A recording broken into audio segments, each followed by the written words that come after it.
In any circle, the angle between a tangent and a chord through the point of contact is equal to the angle in the alternate segment. What is the angle in alternate segment? Let's understand. Let us say this is our circle, and let us say this is the tangent that we are talking about, and through this point of contact we take a chord like this. Now the angle between this chord and this tangent, let us take this angle as angle alpha, and this chord makes an angle anywhere on the circumference of the circle, right, which is known as alternate segment also, right. So there is this angle between this chord and this tangent, right, and this chord makes an angle here at the other part of the circle. All right, now we need to find that this angle and this angle are equal. Okay, how can we prove that? Let us take this as our center of the circle and join this point of contact with this center and extend it up to, let us say, this point. Okay, let this point be q. All right, now this line pq is the diameter for this circle because this passes through this center. This is a straight line. Okay, now if you join this point q here, okay, now this pq is a diameter, so what will be this angle? This will be an angle in a semicircle, that is a right angle, and this O being the center, OP is radius for this circle, and angle between radius and tangent is 90 degrees at the point of contact.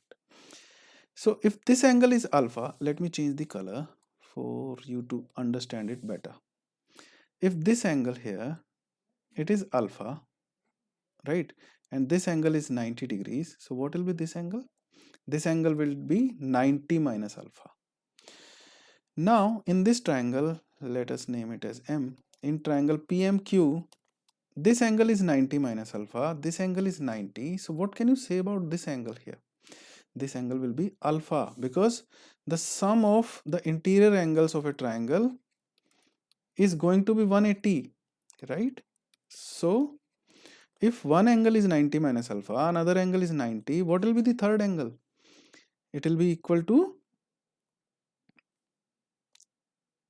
one angle is 90 minus alpha, another angle is 90. What will be the third angle? It will be alpha, right? Because 90 plus 90 is going to be 180.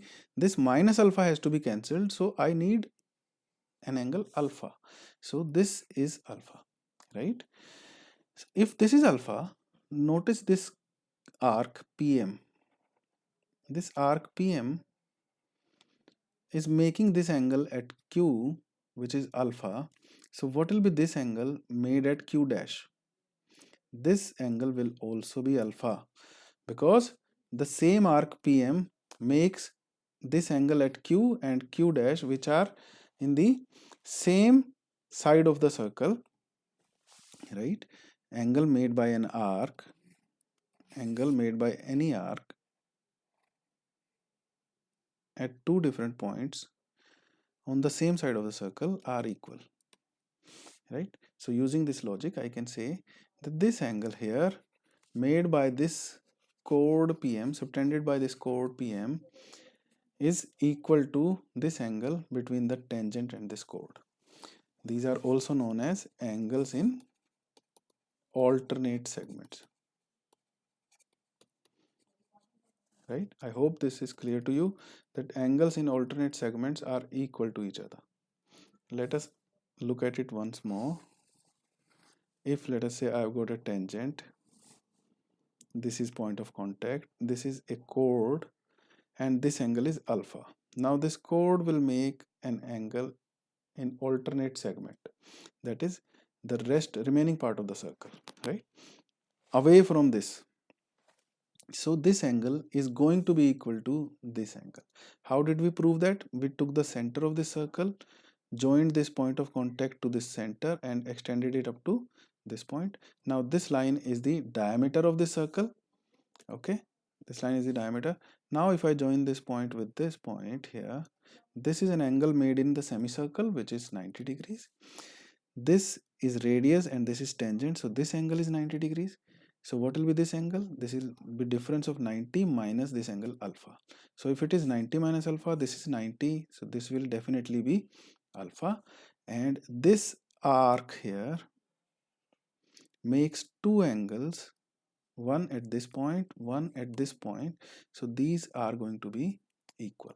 This is something that we have already proved in our previous theorems, right? So this was about angles in alternate segment.